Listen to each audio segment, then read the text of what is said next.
Hi there and welcome back to Station Road. My name is Julian. So we are now at part 4 and this is the final part. This is now the other half of what was actually meant to be part 3. So I think without further ado we'll just crack straight into what is left to do on the rebuild section of the layout. So I will be back to catch up at the end of this video.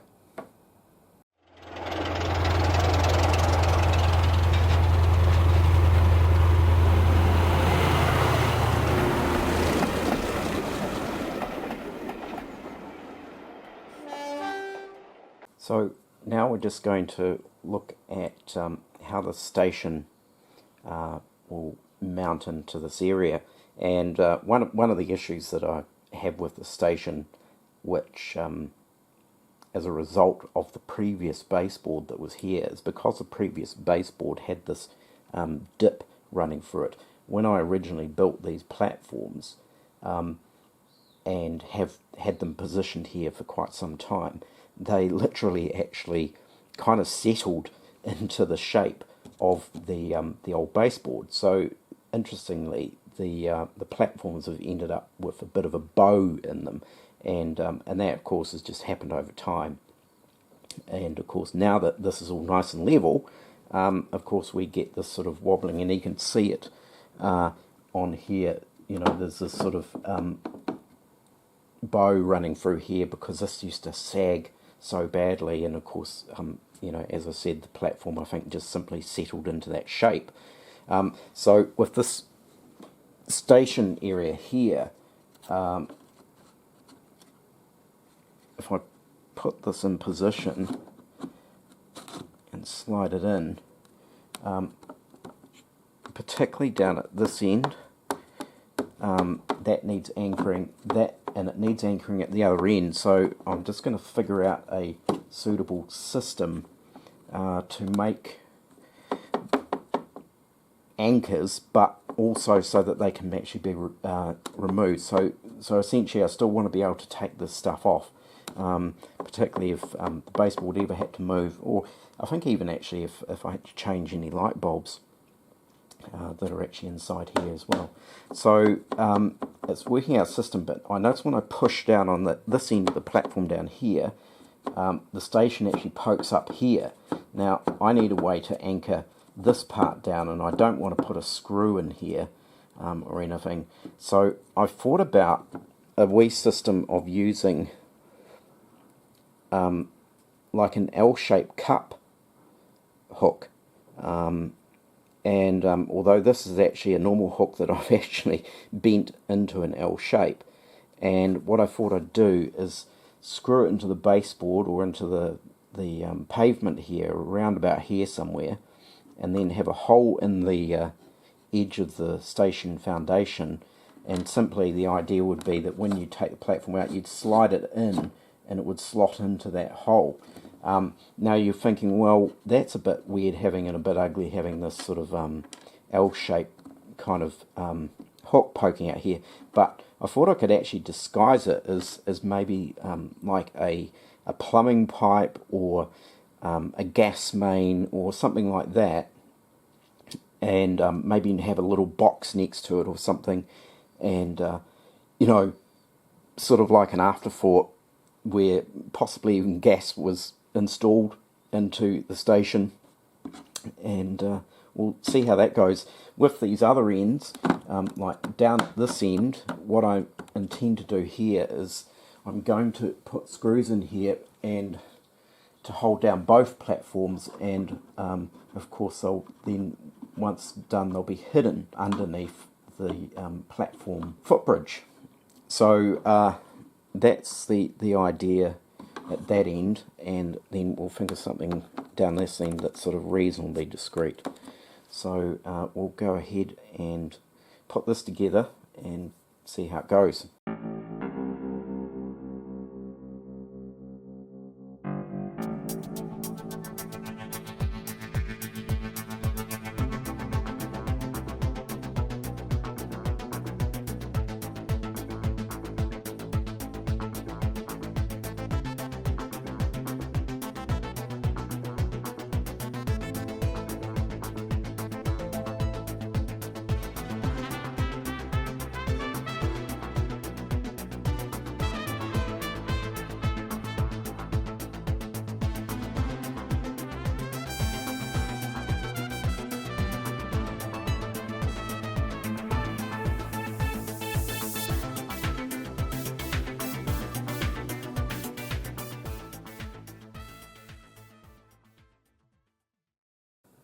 So there we go. There's our gas pipe.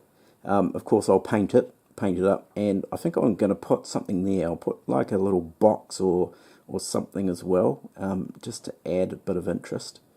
So we'll continue on. We're going to, as I mentioned before, and you probably didn't quite really see from the angle, is this footbridge will sit here at the end of the platform, but I think I'm actually going to have it right out at the end. So what I'm actually going to do is I'm going to create some plinths that the platform will sit on this ramp part of the platform, and then underneath there is where we will have another screw hiding. So we'll get on and actually do that part, and then down at this end I am just going to discreetly hide a screw down in this corner here, and you know, if it's just a case of just putting something over the top of it, like a wooden barrel, or you know, milk urn, something sitting over the top of it, just to hide it. And once again, at this end, I will probably actually hide a screw around in this area here. So you know, just pop something in this part here, and yeah, there's bits to finish off actually around here too. It's like, you know, got this edge on there, it looks terrible. I've got to fix that up. So we now have the plinths or bases for the footbridge secured or fixed in place at the end of the platform, and as you can see, there is one of the screws hiding inside there, and this piece here, this whole plinth section is fixed to the platform, so it's all one piece. And the same for that one over there.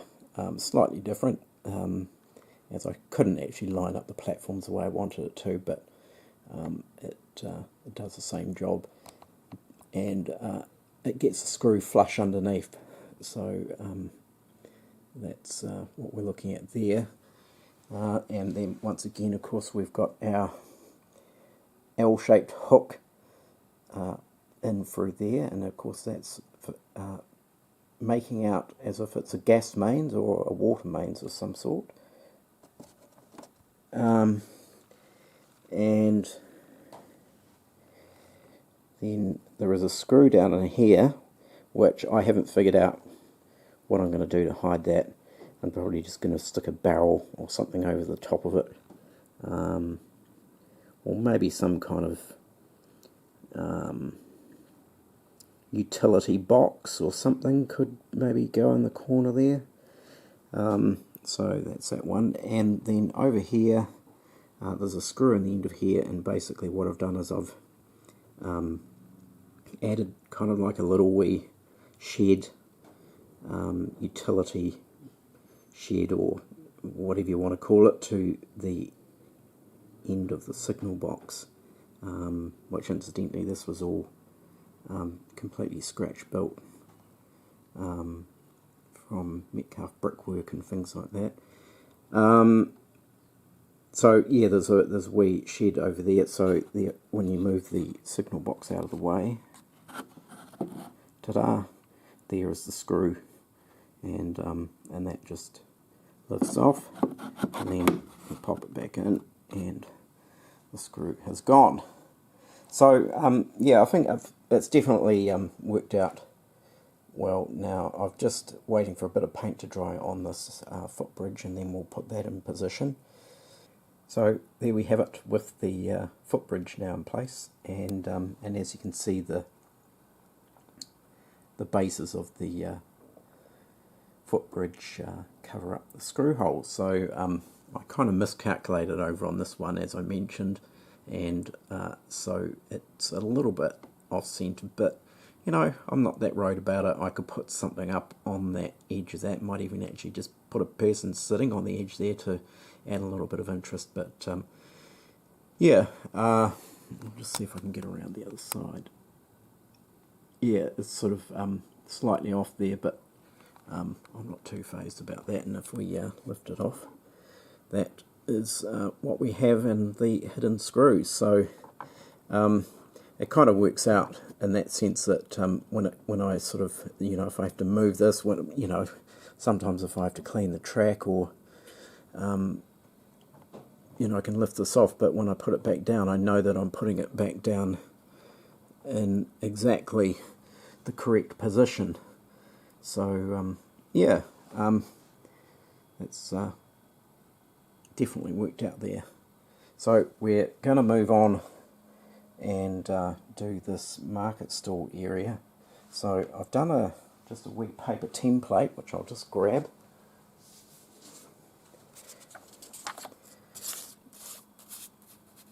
And that's our paper template. So that's essentially what I'm thinking of doing, is having that as a raised level of paving, and on top of that will be these market stalls, which I picked up.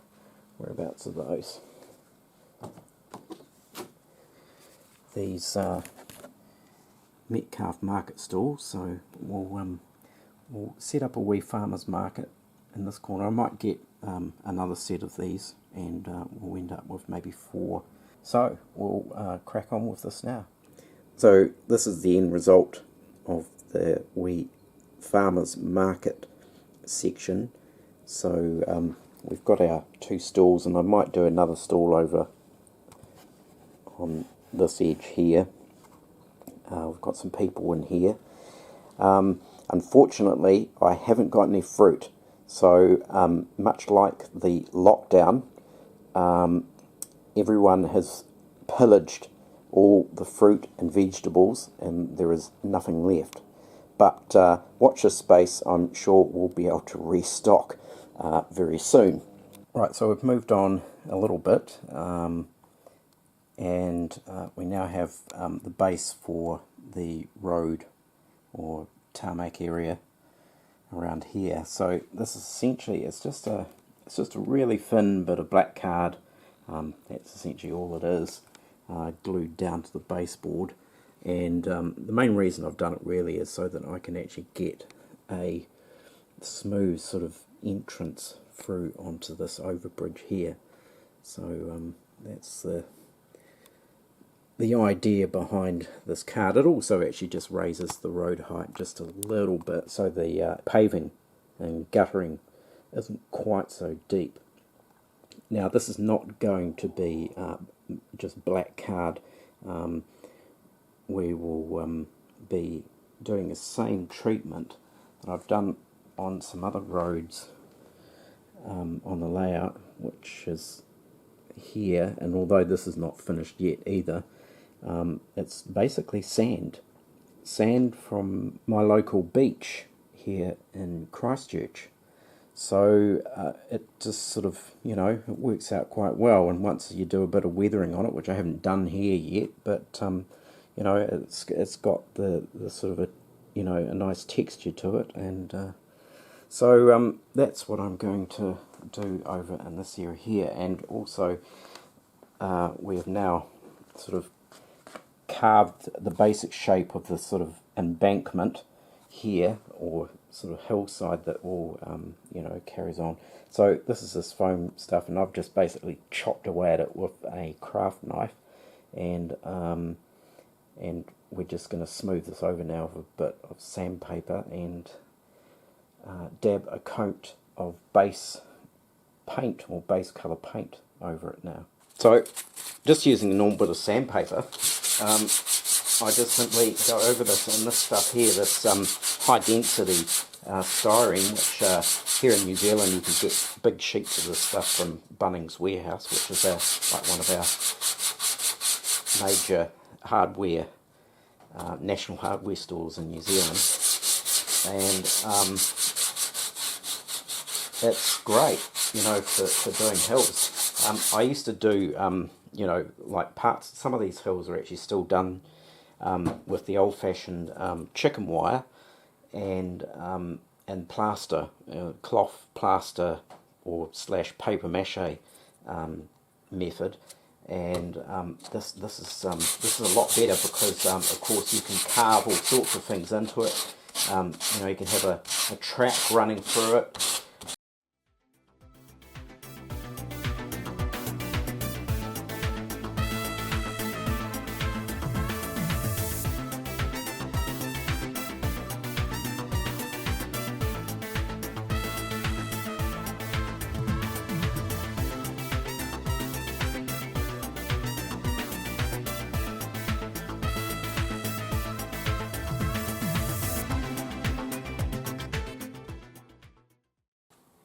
And now we're just going to put my usual standard grey paint over it. I know a lot of people, you know, this is just a base colour. A lot of people use a, you know, like some kind of brown, like burnt umber and things like that.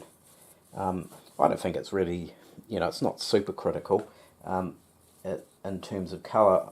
I prefer the grey because I just simply do the whole layout in that because not everything's brown. You know, particularly around ballast and track work, roads, any built-up areas, essentially, you know, the grey actually works quite well.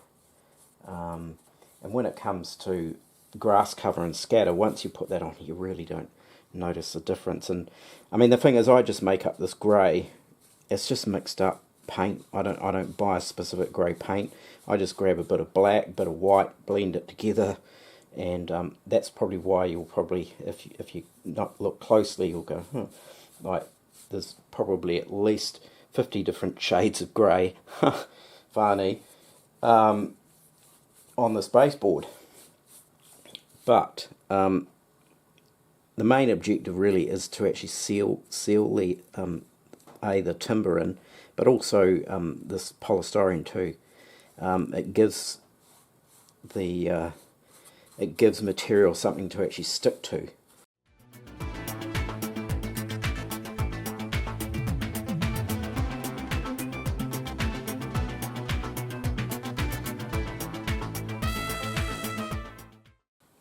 Right, there we go, one grey hill. Right, so here's our sand. Now, this sand has complements of Sumner Beach in Christchurch, which is actually quite a beautiful swimming beach here in Christchurch. Not probably now at this time of the year, but certainly during the summer. And you know, it's quite you know, it's a nice fine sand, and it's actually a reasonably. I know that different sand from different locations comes in, you know, can be in different colours. You know, you can get very white sand, you can get very black sand, but fortunately where I live, this sand is actually pretty good, and it's actually not far off sort of, you know, basically road colour. So that's what I'm using. So we'll get this underway. I just keep a little bit in a little Marmite jar and sprinkle this on. So we'll get this on and see how it goes.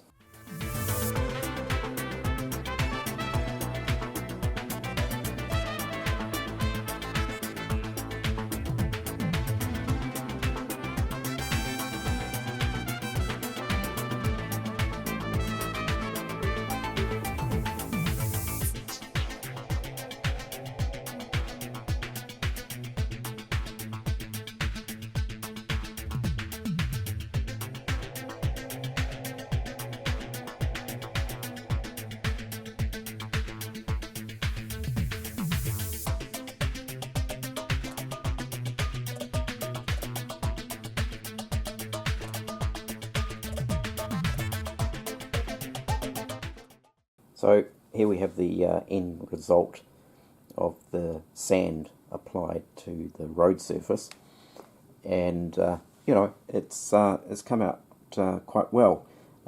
In a future video, I'll go through well, experimental process on doing road markings, but yeah, it's got you know, a sort of a road type texture. You know, roads weren't always evenly uniform in colour.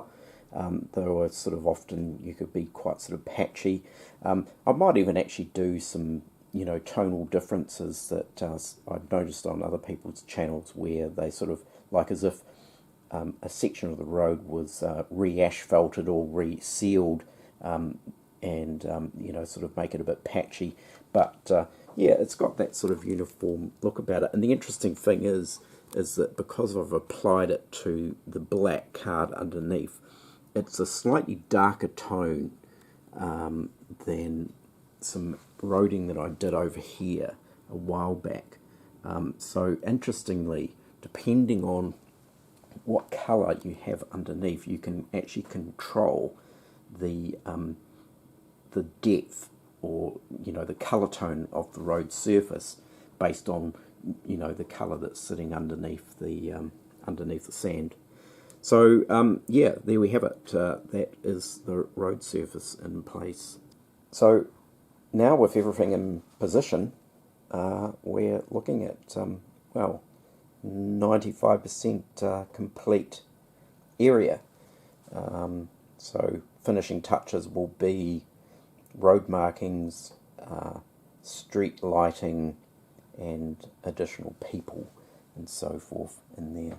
But I'm quite happy how it's come out. If we can sort of zoom down and look in at street level, yeah, it's you know, a good result, and it's certainly a vast difference from what was originally here. And that is how our market stall now looks in position, and that's just basically just sits in there. And I've created a we can do this one-handed, that just lifts out, and of course we've got the step that's permanently fixed here, and then the whole thing just slots in to place.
So just a few final things to sort of, well, I guess recap on in terms of you know, particular materials and things that were used throughout this video series, and also some other, we're curious, well, should I say, borrowed materials for some certain areas, which I'll show you shortly. So as was discussed actually in part 3 of this video series, was the weathering powders and my homemade equivalent, and of course that was the demonstration little wee pottle of weathering powder and some price comparisons, and there is just a wee link up in the top corner there that refers back to that part 3 video. And interestingly, yesterday, this came up after I posted the video, was my new set of pastels, which are fully intact. So this is a brand new set, and these are the pastels that essentially I buy, and I get them, well, this time I actually got them off a local website, basically a school supply website, and they were like $10 New Zealand, so that's roughly about £5, and they're mung yo, and I believe they're actually Korean pastels. So, but you get 12 pastels, and this is the earth tones, and this is the tones you get. And you know, as I mentioned in the part 3 video, that the tones are actually, like, you can pretty much use all of these in a model railway weathering, because there's just such a awesome range of tones here. They're all earth tones, and or autumn tones, you could possibly call them as well. And yeah, they're great. So, you know, bung a few of these into your coffee grinder, and away you go. So that is that. Now, also, I think, which was just covered in this part 4 video, was of course the farmers market, and which I'd got to, well, I'd actually skipped through it quite a bit, because really at the end of the day there wasn't really too much to show in the process, apart from gluing some Metcalfe pavement to a piece of MDF and doing a little bit of brick retaining wall and so forth. And of course actually building the Metcalfe market stalls as well, which were actually very, very fiddly, but with a bit of patience it worked out quite well, I thought. But of course I didn't want to use the printed fruit and vegetables and things that actually come with that kit, because it just wouldn't look right. I mean, it's just a flat printed, and it actually looks like almost photographic prints, and there was even bread and things like that. And if I'd stuck that in the base of these, you know, kind of wooden crates or you know, framework, I don't know, there's just no way I was going to do it, because it would just look weird. So I racked my brains as to, well, what can I use as an alternative, and that's something that might look a little bit more interesting, not necessarily super realistic, but just more interesting and a little bit more convincing. And I'm sure that's possibly miniature fruit and vegetables that you can actually buy. I'm guessing I'd say that there probably would be, you know, either HO or OO gauge scale fruit and so forth. But I sort of thought, well, what's something in, well, not everyday use, but what is there out there that is kind of, could look like fruit, and is reasonably readily available? And I thought, what about sprinkles? Or as some people know these, hundreds and thousands. And, you know, couldn't these pass for some fruit and veggies? So, unbeknown to me, I went into the supermarket thinking, well, I should be able to just buy these. They should have loads of variety in stock on the shelves, and of course they don't, because while everyone has been in lockdown, and including the kids and so forth, what better thing to do than bake lots of goodies? And so I think pretty much the entire nation's stock of hundreds and thousands was bought out in the first 4 weeks of lockdown. So these I had to order online, and fortunately I was able to get them from a supplier that I don't think many people would have known that they actually sold sprinkles, or hundreds and thousands. So, and interesting enough, this product is actually made in Australia. So many thanks Australia for these. So, but as you'll see in here, I don't know whether you can see that, there's lots of different sizes and so forth. But if you're as patient as I was, I tipped this contents out, and I meticulously and painstakingly went through these sprinkles, hundreds and thousands, and picked out all the tiny little yellow ones, the tiny little green ones, the tiny little wee red ones, and there's like little long kind of elongated ones like orange, and so I went through, and with the help actually of my stepdaughter as well, because she will has inherited these sprinkles now for all her cake making. She assisted me a little bit as well, which is great. So anyway, we now have this in position on our market stall area, and this is it here. So what we'll do is I'll just zoom in, and hopefully you'll be able to pick this up on the camera, and I think it's actually come out quite well. So good old-fashioned sprinkles. You don't always have to put them on your cupcakes. You can put them in a market stall on an 00 gauge model railway. So there we go. There is our sprinkles, or hundreds and thousands, and all glued down. So some interesting lessons to be learnt from using hundreds and thousands to make out as miniature fruit. Don't use water-based PVA glues because that makes the food colouring run. So you have to use super glue, or in this case I actually use Zap glue. Then on top of that, what I've done, or I've started to do, is seal the fruit in place with just a satin clear coat paint, and also not water based, so it is an enamel based clear, and that just the combination of the glue and the clear enamel finish, I think really sort of kind of cements the fruit into place. But as you can see, that is our farmers market and fruit stalls, and I mean, the scale's not perfect. I mean, they are just, in most cases they're just a little bit oversized and overscaled, but I just sort of think for the general kind of look of it, it is just so much better than just using printed fruit that's going to sit in the base of the panels, or boxes.